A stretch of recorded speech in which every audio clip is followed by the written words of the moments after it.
So, as we're ending the end of summer, which is sad. So, as we're ending the end of summer, which is sad.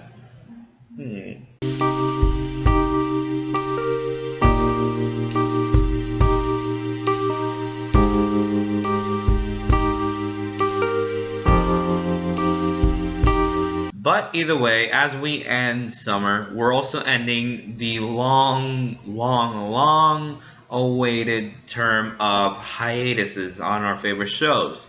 We're also ending the wait for a bunch of new shows that we're super excited for. Whether it's shows that were already made, like Gravity Falls and Steven Universe and Arrow and Flash, or new shows like Vixen. Now today though, we are going to be talking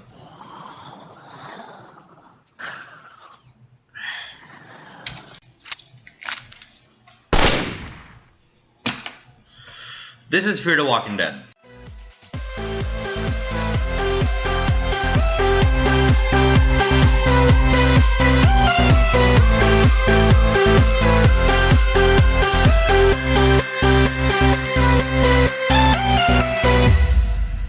Yo, what's up guys? It's me, and as I just said, today we are reviewing episode 1 of Fear the Walking Dead, titled Pilot. Why is that a thing? I mean, I have no idea why that's a thing. Why call it pilot? I get the term and I get the whole thing. I get the definition.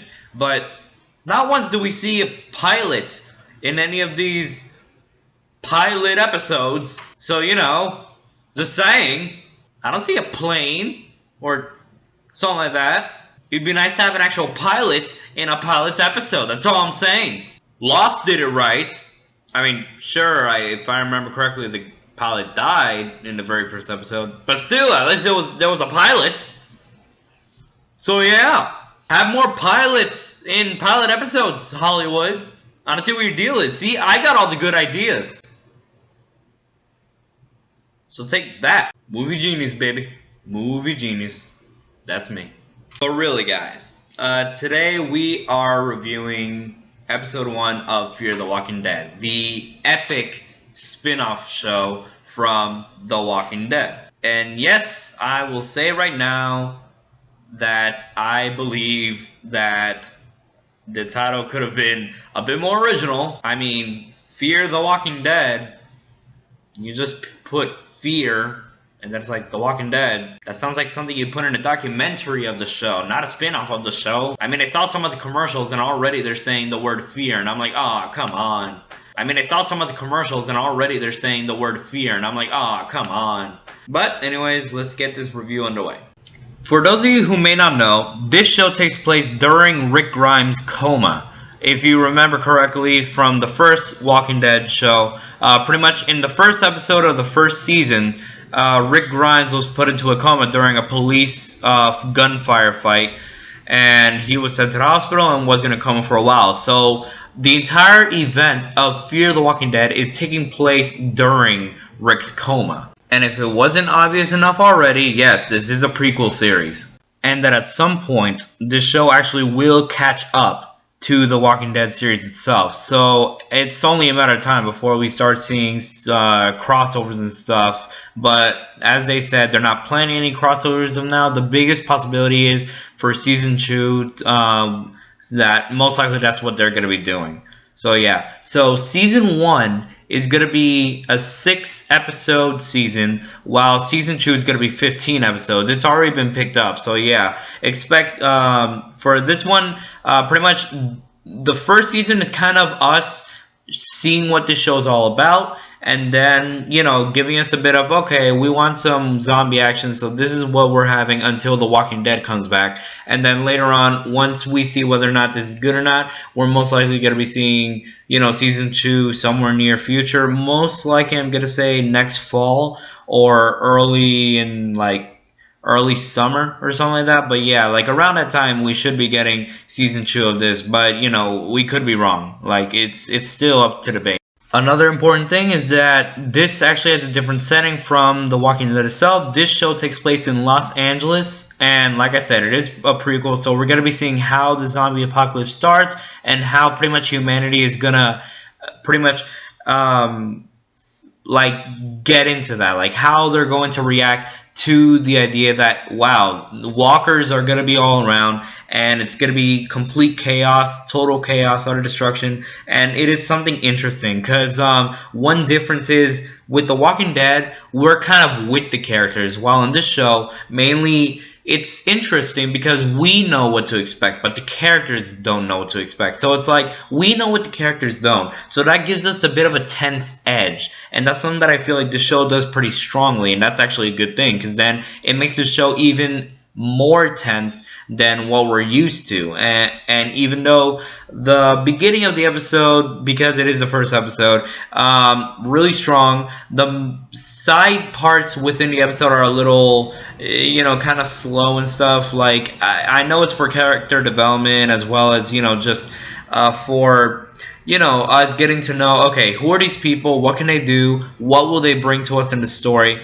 But to be kind of honest, like some parts were great, other parts were just a little slow, a little like, okay, we kind of want our zombie action now, but at the same time you also feel a bit invested in this whole world because this is the pre-apocalyptic world. So you're kind of in that feeling where it's like you want to know how long do they have before everything goes complete chaos, complete destruction. And it's interesting. Like from the end of this episode, we already see, okay, chaos is about to start. It's already starting. But we also kind of want to see, okay, how long do these people have left? We already have like hints of who could die or who won't. And honestly, it's really like, okay, this is what's happening, and now we have no idea what's gonna happen next. Like, that's the big thing. This is not based off the comics. I mean, The Walking Dead is, but this is a completely original show based off the show of the comics. So pretty much we don't have any comics to fall back on when looking at this. So we have no idea what to expect from this. With The Walking Dead, we usually don't have any idea what to expect from either. But we still have the comics, and it had the connection to the comics. Here, this time, it's completely different, and we have no idea what to expect. So that's something that we have an advantage and also a disadvantage. More of the fact that, okay, we have no idea what's going to happen, but now it's like, holy freak, we're so tense and so scared. We have no idea what's going to happen to these characters. And some of them we may like, some of them we might not, and it's crazy. Another thing that I liked about this particular episode, being the first one, is mainly the fact that we actually start off with a walker scene. This is pretty much AMC's way of telling us, hey, we have walkers. We're not just going to wait until the end of the season, even though it's a prequel, to show you that, hey, walkers exist in this world. No, here's the walker. Here it is. We have more here. So it's kind of a reassuring sense that it's like, okay, because a lot of us, I have to admit, me, myself, were worried that we weren't going to see walkers until like the end of this season or the beginning of the next season. So it's a good sigh of relief to see that, hey, there are walkers in this world. This is what the show's about, and here we are. Here is where everything starts. And adding to that is also the fact that the difference, a really big difference between this show and The Walking Dead, is the fact that the walkers are different. What I mean is that because it's the beginning of the apocalypse, the walkers have, actual skin. They seemed, well, not prettier, but they don't seem as decomposed as some of the other walkers that we've seen in the current season of The Walking Dead. So that's kind of a nice little touch they did there, and it makes sense, a lot of sense. One thing that kind of surprised me when I first heard about the show was the fact that Chris Curtis was, casted as one of the main characters, being Travis, the stepfather. As if you guys didn't know, he played Firelord Ozai in the live-action Avatar: The Last Airbender movie. So it was I admit I was a little concerned. I feel bad for judging someone by the movie they were in, but it's honestly like I was a little worried. But no, Chris Curtis actually did a good job. I feel like all the actors who were in this actually did a pretty good job. Chris Curtis as Travis, And then Madison, the mother figure, the mother, she's the principal, and her character seems pretty naive, but that's kind of understandable in this world. It is pre-apocalypse, so this is kind of that thing that not a lot of people will, understand. I also am very interested in the whole storyline with Nick. He is, in my opinion, kind of like the top dog when it comes to the actors here as of right now. I'm not saying that he's a better actor than the others. What I'm saying is in performance in this episode, I feel like he did phenomenal, just due to the fact that when you felt like he was scared, he seemed scared. When he was crying, he seemed as if he was crying. He was freaking out. I mean, he was acting as if he was actually drugged up, and that's what his character was supposed to be. The character is kind of an addict. So he is an addict. So all the moments where he runs super fast, it's like, this guy was running a marathon. You should see how many times this guy runs in this episode. So yeah, another thing about it though is I feel so bad for Nick's character. Oh my gosh, without going too far, well, I guess a little far, he gets traumatized so many times in just this one episode. And I'm like, okay, maybe it's necessary, kind of, to get him prepared for the apocalypse, but 9 times. I'm not kidding, 9 times, and I can count them down to you. First off, number 1, friend or girlfriend eats some people. I don't know if Gloria is a girlfriend or not, but whatever. 2, he gets in a car crash. 3, he's tied up in a bed in a hospital against his will. 4, no one believes him when he explains his story. 5, he thinks that he himself is super crazy or has overused drugs. 6, he goes on the run. 7, he's betrayed by his friend. 8, said friend tries to kill him. 9, he kills said friend. Okay, and 10, I guess there's a 10th one.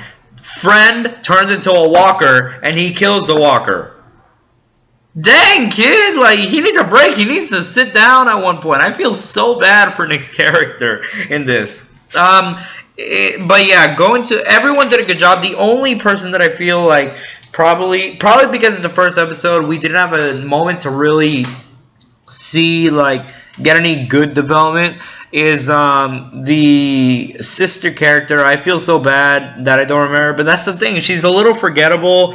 Her scenes are just kind of just there with her, and I remember her boyfriend Matt more than her, and that's kind of sad.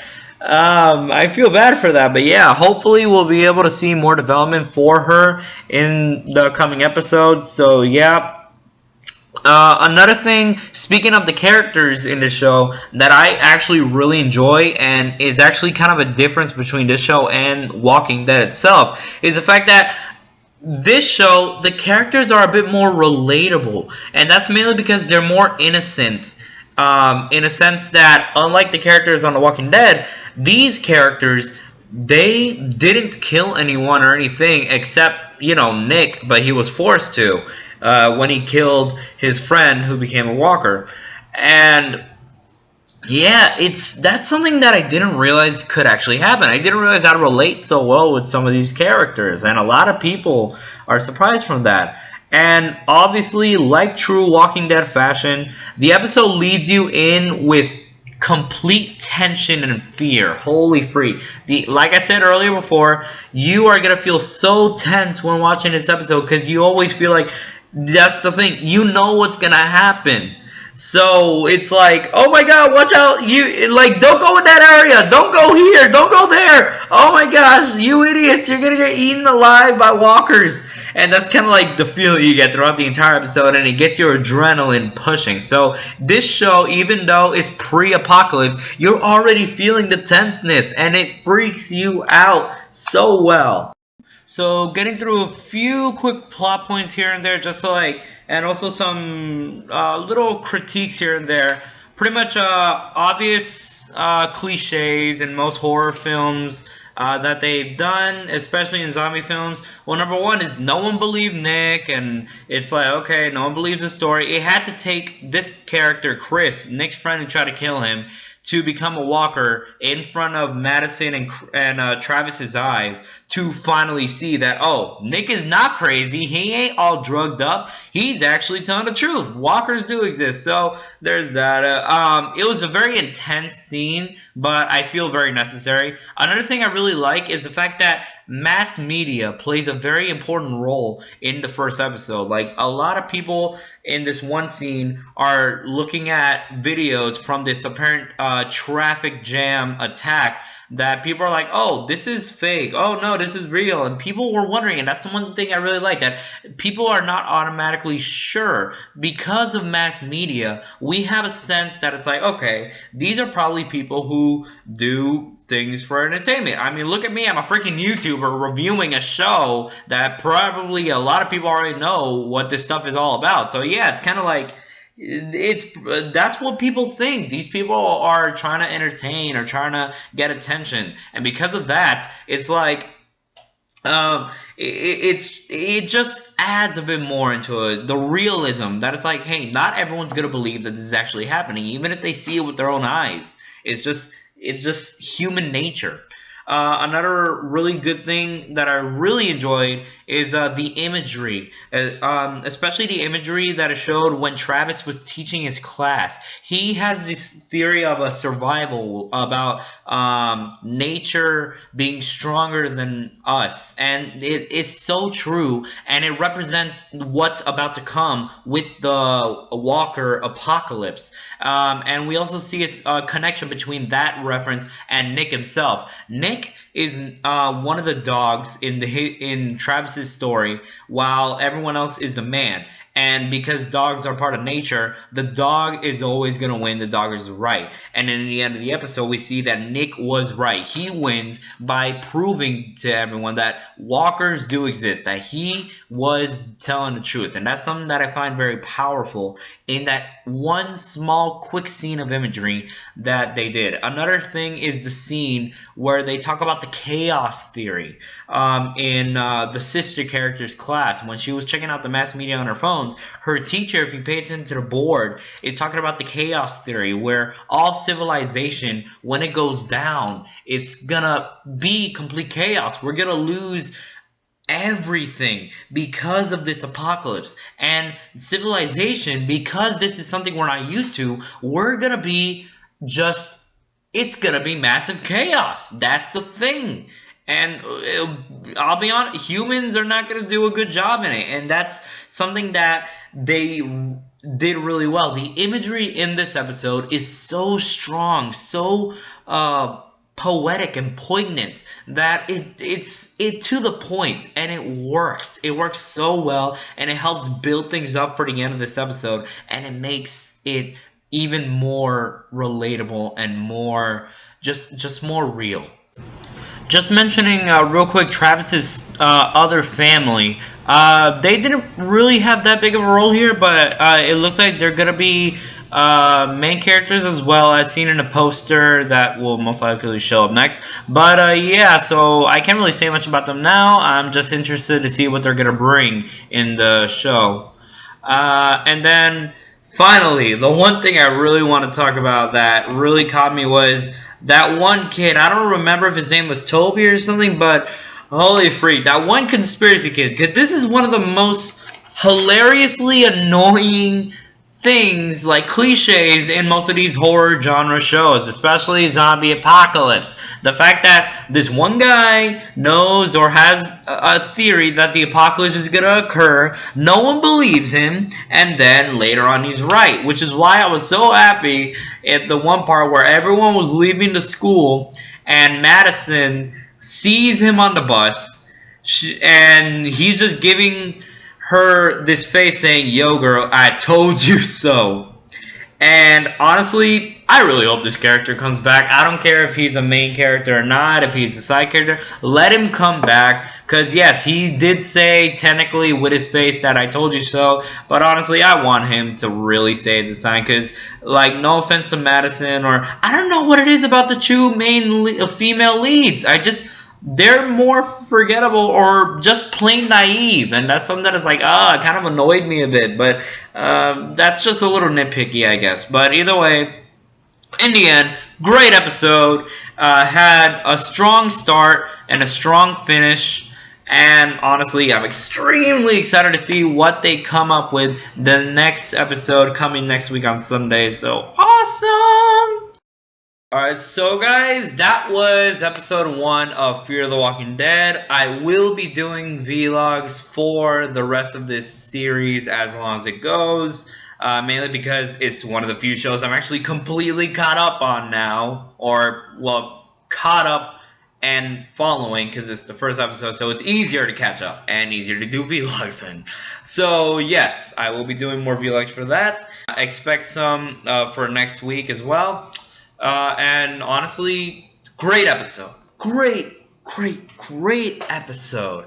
And a really great series premiere episode. That's hard to find because usually most series start off a little slow. No, this one, it had slow moments, but it had a strong start, strong finish, so much tension, and the characters that had good development were really good characters. Characters that didn't have that good development or weren't that likable, they had that chance for later episodes. Because again, the series just started, so I'm hyped. I'm excited. Comment down below and tell me, how would you survive the zombie apocalypse? And like, depending on where you live, what's your plan of action in a zombie apocalypse? That's the question I have for today. So with that, guys, like, comment, and subscribe. I am me, Pedro, Media Nut, on the way, I promise. And, well, oh, freak, not again. Alright, let's go. Let's handle this.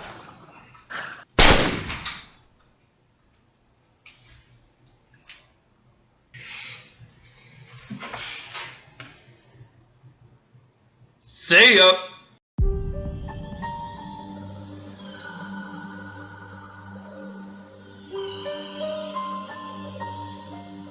This is all connected. You show up, and now 3 of us are gone.